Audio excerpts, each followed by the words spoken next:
योगः कर्मसु कौशलम। श्रीमद् भगवद गीता के इस वाक्य का अर्थ समझाते हुए पूज्य स्वामी राम सुखदास जी कहते हैं, गीता समता में ही साधन की पूर्णता मानती है। यदि समता आ जाए तो सिद्ध पुरुषों के सब लक्षण अपने आप आ जाते हैं। यदि किसी साधक में अन्य लक्षण तो हैं पर समता नहीं है तो उसका साधन पूर्ण नहीं है।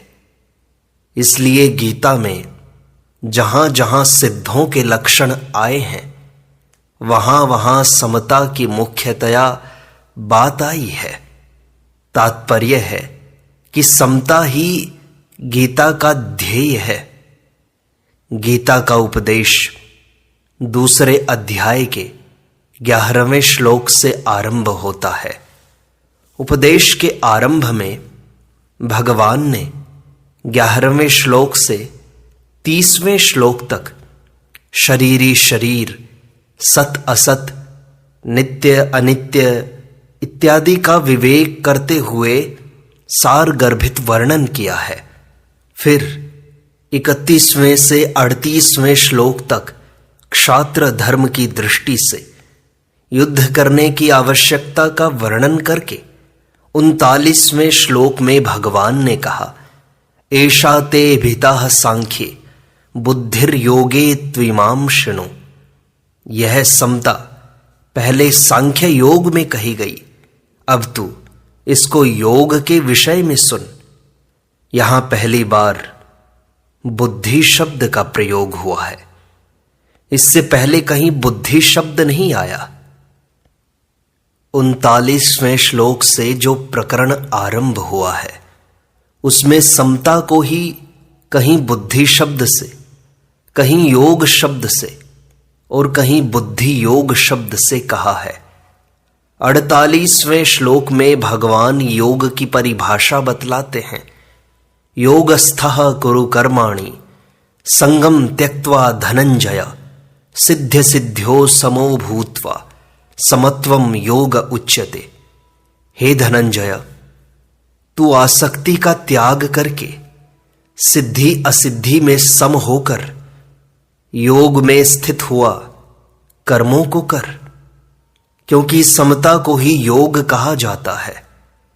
इसके बाद 50वें श्लोक में भगवान कहते हैं, बुद्धि युक्तो जहातीह उभे सुकृत दुष्कृते तस्माद् योगाय युज्यस्व योगः कर्मसु कौशलम।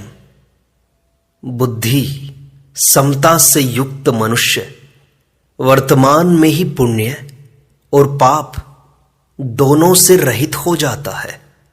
अतः तू योग में लग जा, क्योंकि योग ही कर्मों में कुशलता है। इस श्लोक में आगे योगः कर्मसु कौशलम इन पदों पर विचार करें तो इनके दो अर्थ लिए जा सकते हैं। पहला, कर्मसु कौशलम योगः, अर्थात कर्मों में कुशलता ही योग है।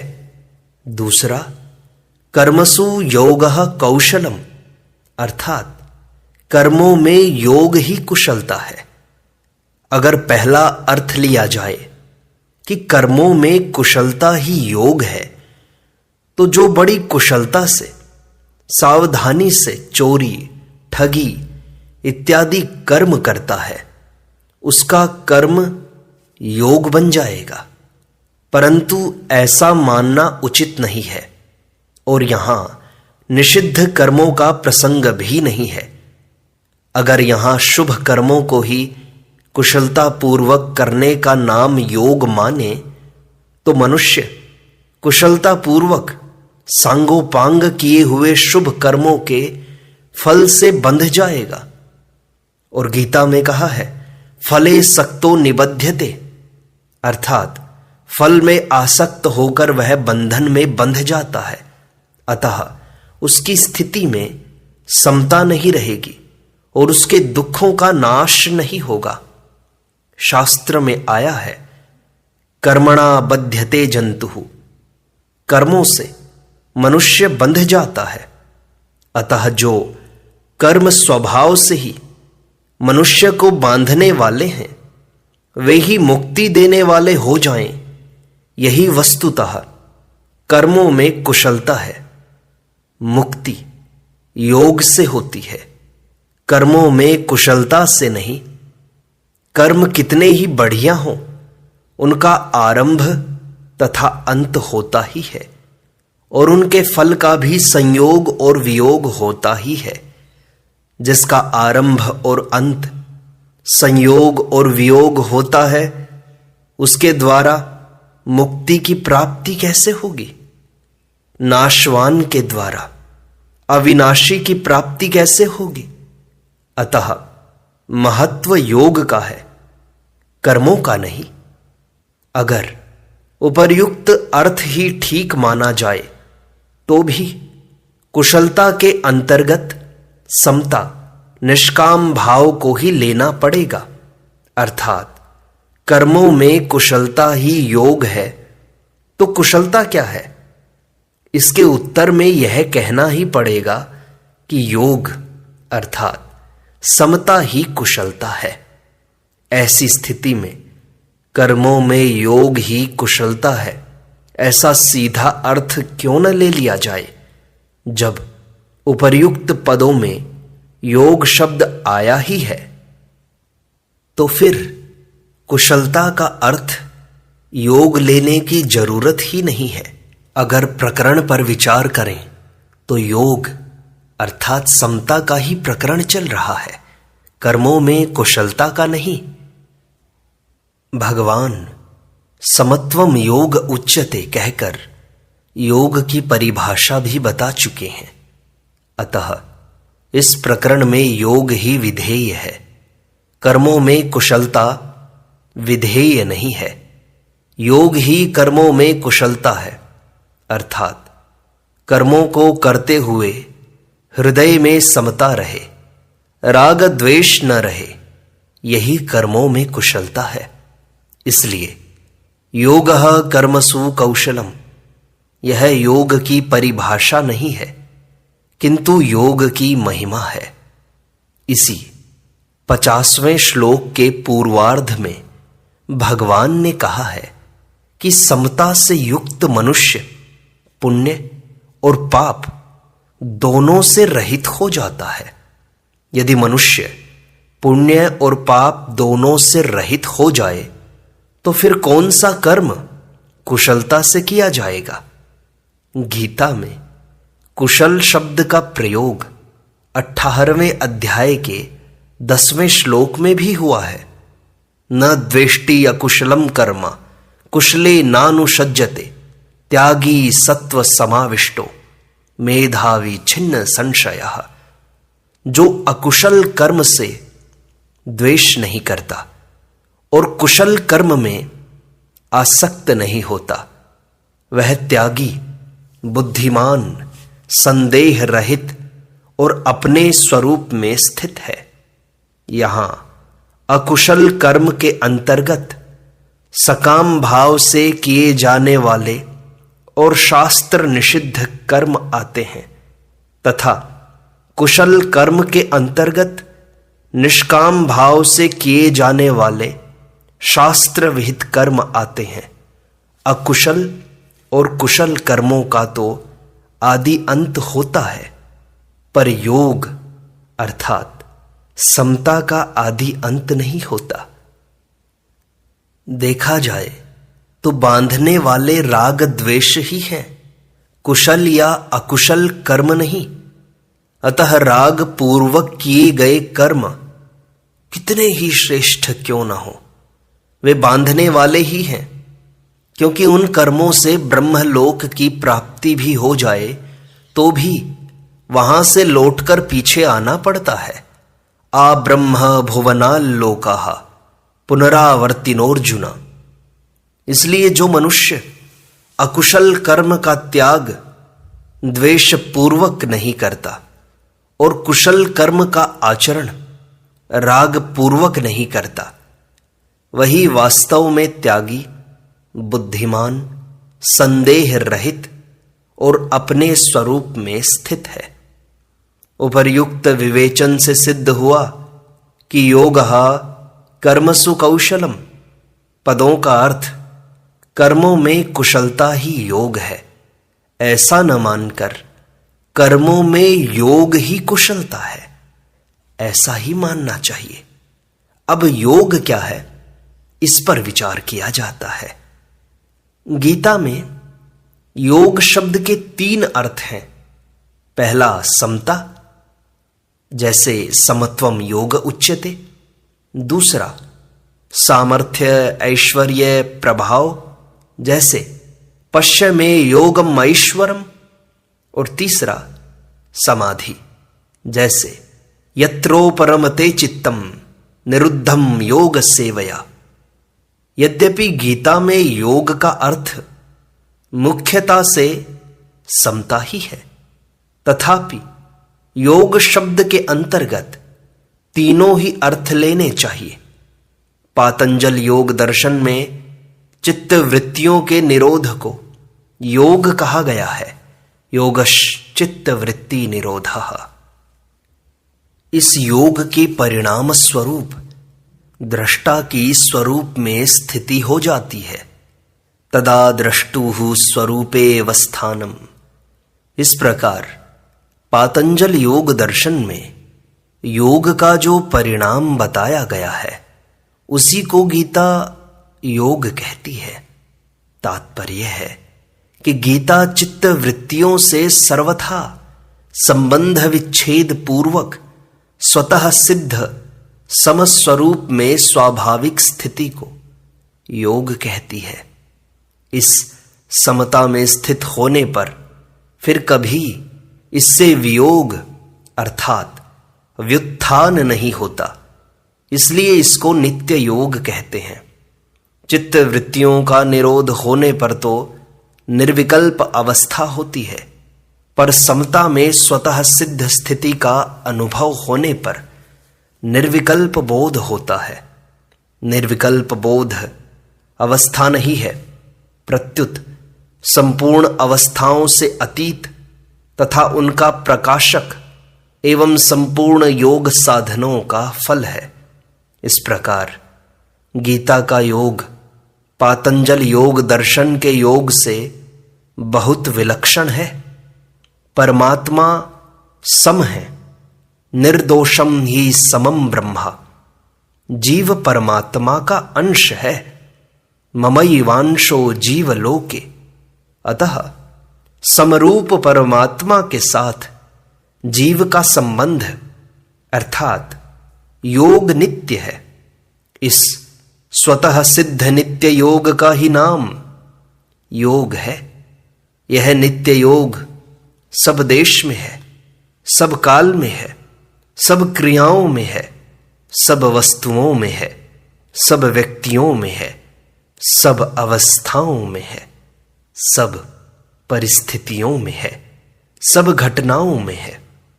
तात्पर्य है कि इस नित्य योग का कभी वियोग हुआ नहीं, है नहीं, होगा नहीं और हो सकता नहीं, परंतु असत शरीर के साथ अपना संबंध मान लेने से इस नित्य योग का अनुभव नहीं होता। दुख रूप असत के साथ माने हुए संयोग का वियोग होते ही इस नित्य योग का अनुभव हो जाता है। तम विद्याद दुख संयोग वियोगम योग संजितम। यही गीता का मुख्य योग है और इसी योग का अनुभव करने के लिए गीता ने कर्म योग, ज्ञान योग, भक्ति योग, ध्यान योग इत्यादि साधनों का वर्णन किया है। परंतु इन साधनों को योग तभी कहा जाएगा जब असत से संबंध विच्छेद और परमात्मा के साथ नित्य संबंध का अनुभव होगा। पातंजल योग दर्शन के योग का अधिकारी वह है जो मूढ़ और क्षिप्त वृत्ति वाला नहीं है, अपितु विक्षिप्त वृत्ति वाला है। परंतु भगवान की प्राप्ति चाहने वाले सब के सब मनुष्य गीता के योग के अधिकारी हैं। इतना ही नहीं, जो मनुष्य भोग और संग्रह को महत्व न देकर इस योग को ही महत्व देता है और इसको प्राप्त करना चाहता है, ऐसा योग का जिज्ञासु भी वेदों में वर्णित सकाम कर्मों का अतिक्रमण कर जाता है। जिज्ञासुरपि योगस्य शब्द ब्रह्माति वर्तते। इस योग, इस समता की महिमा भगवान ने दूसरे अध्याय के 39वें 40वें श्लोकों में 4 प्रकार से की है। पहली, कर्म बंधम प्रहास्यसि। समता के द्वारा मनुष्य कर्म बंधन से मुक्त हो जाता है। दूसरा, नेहाभिक्रम नाशोस्ति। इसके आरंभ का भी नाश नहीं होता। तीसरा, प्रत्यवायो न विद्यते। इसके अनुष्ठान का उल्टा फल कभी नहीं होता। चौथा, स्वल्पमप्यस्य धर्मस्य त्रायते महतो भयात्। इसका थोड़ा सा भी अनुष्ठान जन्म मरण रूप महान भय से रक्षा कर लेता है। यद्यपि पहली बात के अंतर्गत ही शेष तीनों बातें आ जाती हैं, तथापि सब में थोड़ा अंतर है। जैसे भगवान पहले सामान्य रीति से कहते हैं कि समता से युक्त मनुष्य कर्म बंधन से छूट जाता है। बंधन का कारण गुणों का संग अर्थात प्रकृति से माना हुआ संबंध है। कारणम गुण संगोस्य सदसद योनि जन्मसु। समता आने से प्रकृति का संबंध नहीं रहता, अतः मनुष्य कर्म बंधन से छूट जाता है। जैसे संसार में अनेक शुभ अशुभ कर्म होते रहते हैं, पर वे कर्म हमें बांधते नहीं, क्योंकि उन कर्मों से हमारा कोई संबंध नहीं होता। ऐसे ही समता युक्त मनुष्य का अपने कर्मों से कोई संबंध नहीं रहता। समता का केवल आरंभ हो जाए, अर्थात समता को प्राप्त करने का उद्देश्य जिज्ञासा हो जाए, तो इस आरंभ का भी कभी नाश नहीं होता। कारण कि नाशवान का उद्देश्य भी नाशवान ही होता है। नाशवान का उद्देश्य तो नाश करता है, पर समता का उद्देश्य कल्याण ही करता है। तीसरा अर्थ जो है, समता के अनुष्ठान का उल्टा फल नहीं होता। सकाम भाव से किए जाने वाले कर्म में अगर मंत्रोच्चारण, अनुष्ठान विधि आदि की कोई त्रुटि हो जाए तो उसका उल्टा फल होता है। परंतु जितनी समता अनुष्ठान में, जीवन में आ गई है, उसमें अगर व्यवहार आदि की कोई भूल हो जाए, सावधानी में कोई कमी रह जाए, तो उसका उल्टा फल बंधन नहीं होता। जैसे कोई हमारे यहां नौकरी करता है और अंधेरे में लालटेन जलाते समय कभी उसके हाथ से लालटेन गिरकर टूट जाए तो हम उस पर नाराज होते हैं, परंतु उस समय जो हमारा मित्र है, हमारे से कुछ चाहता नहीं, उसके हाथ से लालटेन गिरकर टूट जाए तो हम उस पर नाराज नहीं होते, अपितु कहते हैं कि हमारे हाथ से भी वस्तु टूट जाती है, तुम्हारे हाथ से वस्तु टूट गई तो चिंता की क्या बात है। अतः जो सकाम भाव से कर्म करता है उसके कर्म का तो उल्टा फल हो सकता है, पर जो किसी प्रकार का फल चाहता ही नहीं, उसके अनुष्ठान का फल उल्टा कैसे हो सकता है। और जो चौथी बात कही थी उसमें कहा है, समता का थोड़ा सा भी अनुष्ठान हो जाए, थोड़ा सा भी समता का भाव बन जाए, तो वह जन्म मरण रूप महान भय से रक्षा कर लेता है, अर्थात कल्याण कर देता है। जैसे सकाम कर्म फल देकर नष्ट हो जाता है, ऐसे यह थोड़ी सी भी समता फल देकर नष्ट नहीं होती, प्रत्युत इसका उपयोग केवल कल्याण में ही होता है। यज्ञ, दान, तप आदि शुभ कर्म यदि सकाम भाव से किए जाएं तो उनका नाशवान फल होता है, और यदि निष्काम भाव से किए जाएं तो उनका अविनाशी फल होता है, मोक्ष होता है उनका फल। इस प्रकार यज्ञ, दान, तप आदि शुभ कर्मों के तो दो दो फल हो सकते हैं, पर समता का एक ही फल कल्याण होता है। जैसे कोई मुसाफिर चलते चलते रास्ते में रुक जाए अथवा सो जाए तो वह जहां से चला था वहां पुनः लौटकर चला नहीं जाता, अपितु जहां तक वह पहुंच गया वहां तक का रास्ता तो कट ही गया। ऐसे ही जितनी समता जीवन में आ गई उसका नाश योग भ्रष्ट होने पर भी नहीं होता, अर्थात स्वर्ग आदि लोकों में बहुत वर्षों तक सुख भोगने पर अथवा मृत्यु लोक में श्रीमानों के घर में सुख भोगने पर भी उस समता का नाश नहीं होता। अब ध्यान देने योग्य बात यह है कि योग को समता बताया, समबुद्धि, किसी में कोई भेद नहीं, कोई ऊंचा नीचा नहीं, सुख दुख में समान, लाभ हानि में समान। पर समता की प्राप्ति के लिए बुद्धि की स्थिरता बहुत आवश्यक है।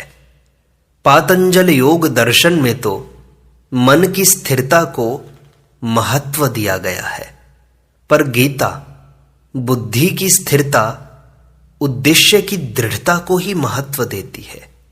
कारण कि कल्याण प्राप्ति में मन की स्थिरता का उतना महत्व नहीं है जितना बुद्धि की स्थिरता का महत्व है।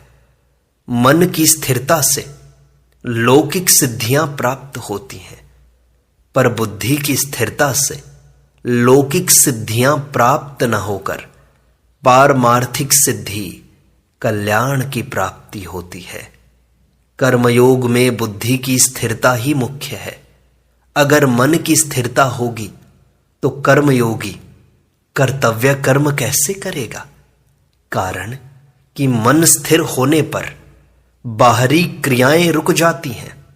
भगवान भी योग समता में स्थित होकर कर्म करने की आज्ञा देते हैं। योगस्थः कुरु कर्माणि, तात्पर्य है कि कर्मों का महत्व नहीं है, अपितु योग का, समता का ही महत्व है। अतः कर्मों में योग ही, समता ही, समत्व बुद्धि ही कुशलता है। यही है योगः कर्मसु कौशलम का अर्थ। नारायण नारायण नारायण।